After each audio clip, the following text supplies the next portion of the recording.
Welcome to Tony at 12. I'm Tony LeBlanc, and today I'm in conversation with Neil Harvey, former chairman of the States of Alderney Policy and Finance Committee, and now an important member of the Alderney Bird Observatory. We're going to take a look at the Alderney Biodiversity Strategy. Neil, good to see you. Good morning, Tony. Yes, it's good to see you again. And just to make the point, we're recording this on Monday, the 5th of September. So can we start off with a brief summary of what they propose according to St. Neil? Well, thank you. I mean, I've read all 18 pages of the diversity strategy, and it's all full of, good words. I mean, this biodiversity thing is always a tricky subject because, yes, of course, you have to support it, but it's a bit like that old question, have you stopped beating your wife? There's no right answer to it. So whilst everybody supports the idea of a biodiversity strategy, I guess we're also a little bit conditioned in our approach to it by the abortive wildlife legislation 2 years ago. So I think everybody, or certainly people who are looking at Alderney and the uses of Alderney land and the use of private spaces as well as public spaces, are, shall we say, slightly sensitive to this issue of what are the states trying to foist upon us now.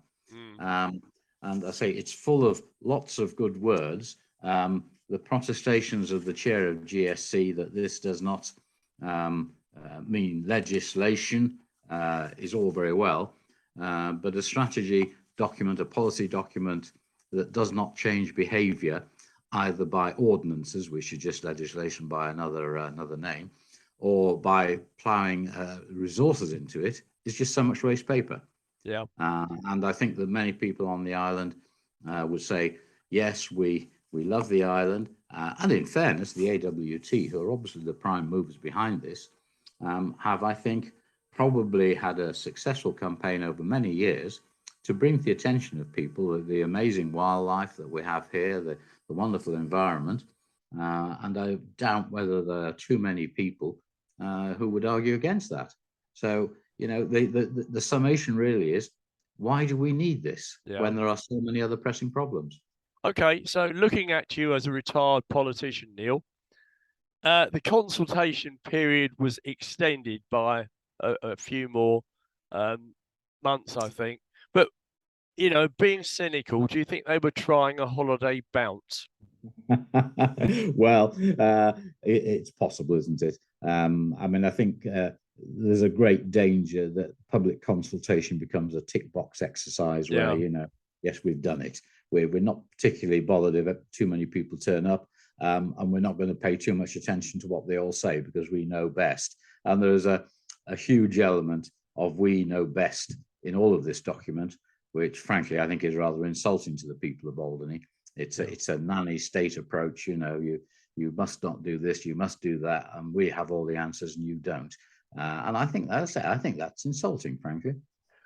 Taking drop-ins as a concept, I'm of the opinion that they're there to avoid public meetings.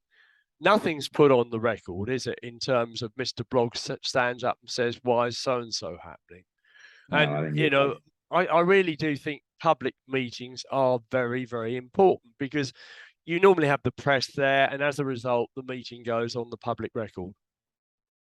Yeah, absolutely right. And I think the drop-ins are a soft option, aren't they, for the states there? As you quite rightly say, there's no apparent record of what's said.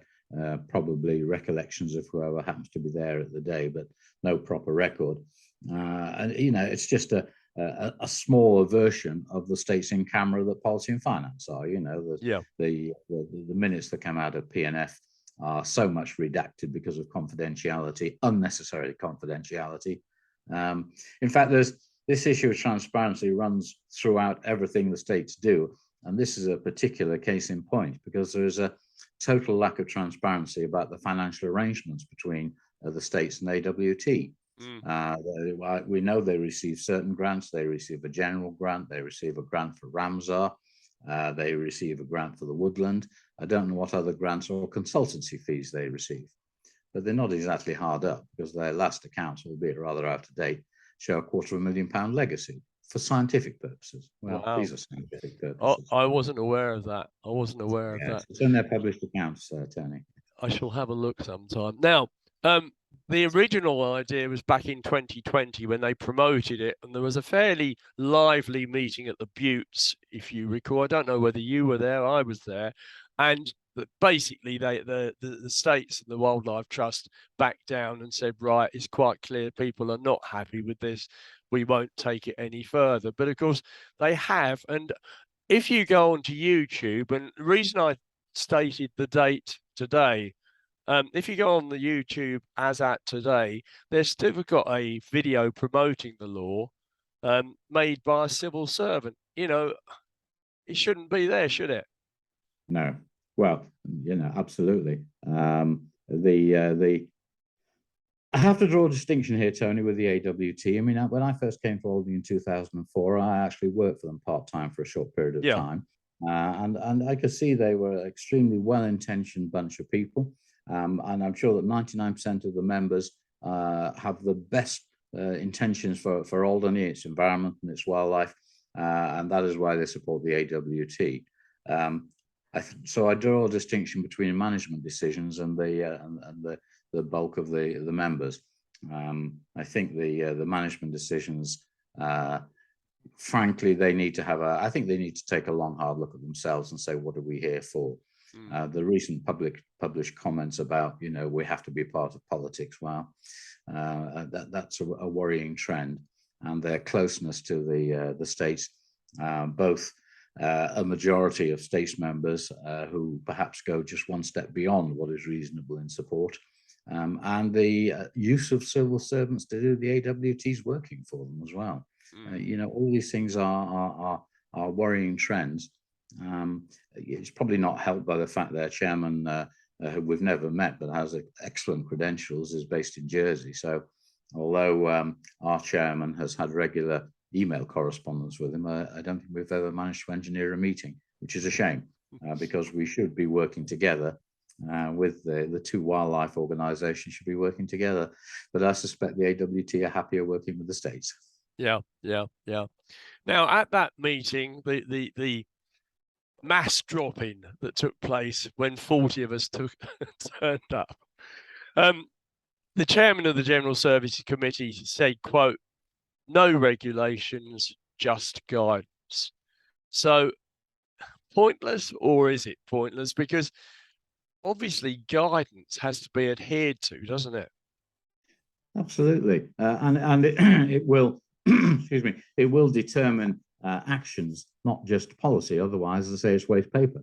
You know, so it will. I understand. I'm not an expert on it. I understand the review of the land use plan has been deferred or cancelled, whatever.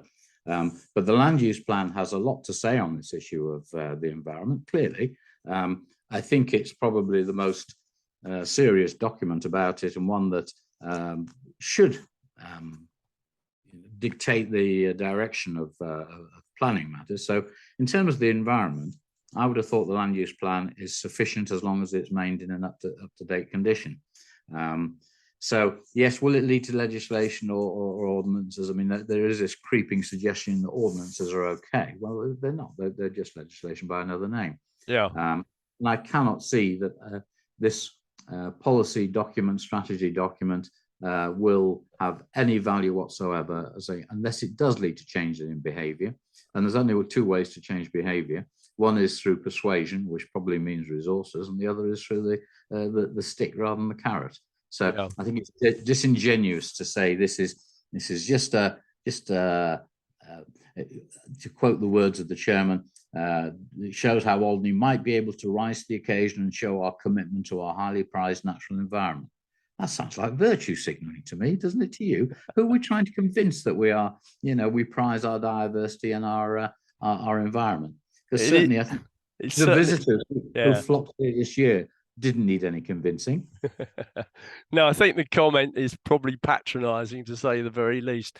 But continuing on the on this question of guidance, I mean, if it's down there in black and white, and an application to the planning committee is made for a particular development, they can't ignore it, can they? They've got to go by it. So therefore, effectively becomes law by the back doorway, not even by ordinance. Yes, and somewhere in this lengthy document is a suggestion that a representative of the environmental concerns should be on every state's committee. So, you know, this is like the tentacles of an octopus getting into every area, and as has been pointed out by others, nowhere in here is there any mention of the balancing need for economic development. You know, so this is a totally one-sided document and one-sided strategy. Arguably, if the states pass a new economic development committee, they should be having at least a 50% say in this biodiversity strategy. There will be conflicts. There are bound to be conflicts. But I use again another analogy is the Ramsar site, for which the states pay AWT. AWT is supposed to be the secretariat of this, taking feedback from a scientific working group who they may or may not consult. There's not always much evidence they do consult them. But essentially, Ramsar, which is named after a place in Iran, probably Persia then, was about reclaiming wetlands or stopping development in wetlands. Yeah. Well, I'm sorry, but I think our planning laws do that very successfully. I haven't seen any signs of multi-story car parks appearing down Clonk. So in terms of preserving the environment there, I think there isn't a problem. But it has become something of an industry with lots of reports that probably nobody on the states ever reads, for which, of course, we, through the states as taxpayers, pay for. Yeah. You know, there is a danger of this becoming a money spinning exercise, as much as a well-intentioned need to preserve our biodiversity. The other thing I've noticed too is there's very little mention of what are the threats to that biodiversity. Obviously, there are the global ones on which we can have a limited influence, but we should probably do it anyway, the global warming issues. But apart from that, on a purely local level, and in terms of the powers of local government to change behavior, the case for it has not been spelt out, I'm afraid. I mean, looking at the 2020 failed attempt, it's the European Union revisited almost, isn't it? You know, if you can't get it through first time, just sort of slightly change the presentation a little bit and have another go and have another go until we all submit and say, for God's sake, yeah, you can do it, because we're just, you know, fed up with the whole thing. Well, it worked in Ireland, didn't it? Yeah, very much so. Very much so. Unfortunately, for those who feel otherwise, it didn't work in the UK. I was pleased to see, but yeah, I think there's an element of. I mean, this has been a big to-do on the AWT's list for a long time. Yeah, they wanted this in the video that you referred to, which I happened to look at the other day. The lady there talking about it said that this whole idea came out of the Blue Islands conference. Well, I can tell you it did not, because when I stood for the States and went to hustings in November 2012, I was approached by two senior figures in the AWT saying, what was I going to do about wildlife legislation, because there wasn't any, and they really needed to get something done. So this has been a long-running thing for the AWT. No objection as such to that. no. But I think the way it was launched 2 years ago and the close links with the states now lead to quite a bit of unease about the way this is all going. And of course, it also doesn't take account of the views and the culture of Alderney, which is fiercely independent. Yeah. People in Alderney don't like to be told what they have to do. They have common sense and good sense. I think the vast majority value the wonderful environment in which we live and the amazing wildlife we have. They're terribly sad about what's happening with the birds at the moment. But I'm afraid none of this strategy here is going to change that. Neil, should a civil servant actually appear on a video promoting something for a non-government organisation? I'm not comfortable with that. No, I think it's probably a problem with all small jurisdictions, but I think there are lines that probably should not be crossed in terms of the role of a civil servant. My understanding, and this has been a bit of a hot potato for many years within the States, my understanding that the role of the civil service was obviously firstly to support the states members in achieving their ambitions, but also secondly to tell the states members when what they're trying to do is illegal, unwise, or downright stupid. And I think that to have a civil servant talking as they did on this video, obviously expressing a totally non-government view, but as a government employee, I think that's somewhat questionable. And I mean, having said that, I mean, I do understand the difficulty, because obviously we have 10 states members, none of whom are expert politicians, none of whom are necessarily experts in the matters or the fields they are discussing. So they have to look on a small island for where is their support. You know, in the land of the blind, the one-eyed man is king. So they look for somebody with an eye, and it's not hard to find them, especially if there's money available. But all in all, the Alderney Wildlife Trust is not accountable to anyone, is it? Now, when politicians like yourself in the past stand for election, you have a manifesto. You tell the people what you're going to do. I can't think of any manifestos recently that have included such things as biodiversity strategy. So, you know, it seems to me that it's the old story of being bounced into it by an organisation that isn't elected by anybody. Yes, I'm sure you're right there, Tony. And of course, also there might be a slight element in this for the states, and particularly for GSC, which, let's face it, has not had a wonderful year so far in terms of its achievements. Of saying, well, here's something we can actually do. You know, maybe we can just slide this through, nobody will notice, and we got a tick. GSC have achieved something, which might go back to your issue of how it was launched, drop-ins, summertime, you know, all those sorts of issues. So I think, yes, obviously all governments have lobbyists, but it's down to the states members who, you know, swore an oath of office to do the best for the island, not for their friends or neighbours. And they should be reminded that periodically. I can say that when we had the last hustings, because we were having a few issues, and it's only fair to say that the ABO's not had an easy time with the AWT. We want to coexist. You know, I've no doubt there is fault on both sides, but we made a particular point of going to the meetings and talking to everybody who was standing for the states to try and establish their views and their policies. And I have to say that, with perhaps one or two exceptions, what we were told at the hustings didn't turn out to be true when they were in power. But then that's there you go. That's politics. I have to say that I think the states were very hypocritical over this question about the fact that they want to buck things up, but at the same time are discharging raw sewage within a couple of 100 yards of the Ramsar site and dumping glass bottles into the sea. Yes, well, I think there may be an element there of doing a policy paper, which is just so much paper and so many words, rather than actually physically doing anything, is an easier option. Again, there's a mystery here, which, you know, somebody cleverer than I might be able to answer, which is why we can't at the very least have a long sewer outfall. It would be expensive, but then what happens to the nearly 2 million a year from the Gambling Commission? When I was on the states, we negotiated hard. Robert McDowell and I negotiated hard in Guernsey states that they would agree that we'd have a modest 300,000 a year, but as a roll-up thing, so we didn't lose it each year. So 300,000 a year for economic development. Now I assume that is still happening, but it's not much of the nearly 2 million, which thankfully the Gambling Commission is still checking into the kitty. So where is that going? Because if, as I understood, this was meant for capital projects and infrastructure, because the last capital project paid by Guernsey states, correct me if I'm wrong, was the commercial quay. Well, that's a good few years ago. It is indeed.